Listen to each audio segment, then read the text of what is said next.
Rodney, it's a huge privilege and delight to be here in your home. It really is one of my life's biggest privileges. That's very kind of you. Thanks. I'm happy to have you here, by the way. So the opening question is, how is it that in this cluttered world that you're able to, or in situations, say like this picture here, in a pretty tricky environment, or how is it that you seek or work to capture serenity or silence? Right. I think that's actually a very good question. I think the fundamental issue of why the pictures have an attempt at being serene or attempting to find these kind of quiet moments is because inside me, not that things feel chaotic, but things need this resolution.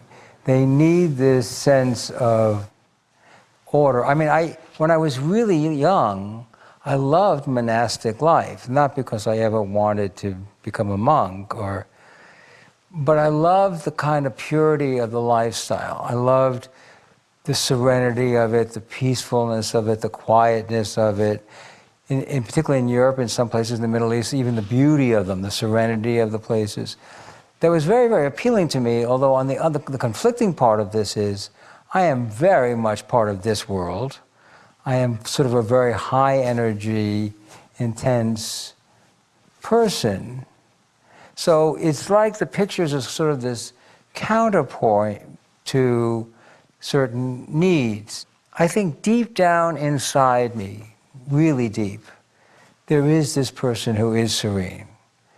But I think it has been so layered over for so many years that there's this person who is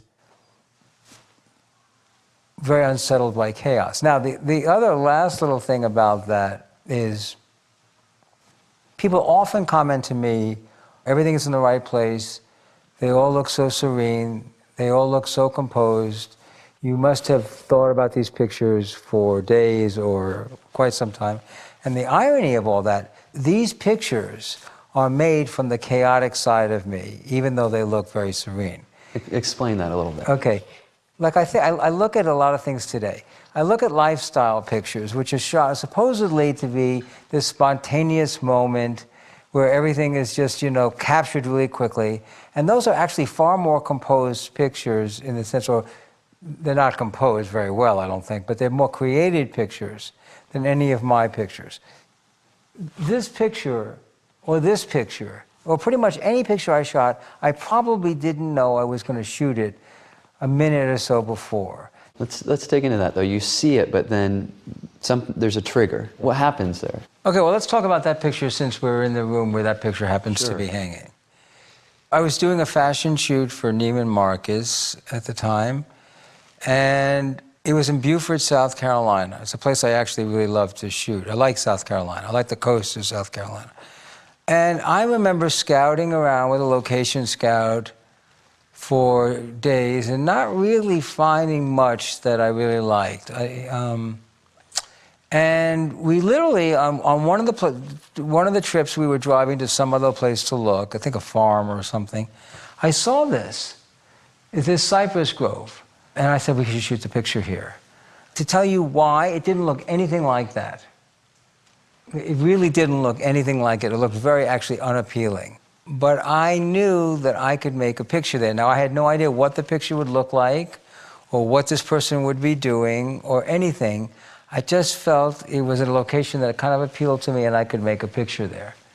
The whole process of making this picture may be 1 or 2 rolls of film, and then I'm done. I mean, I'm not the person who would labor things. Once I get it, I'm on to the next thing.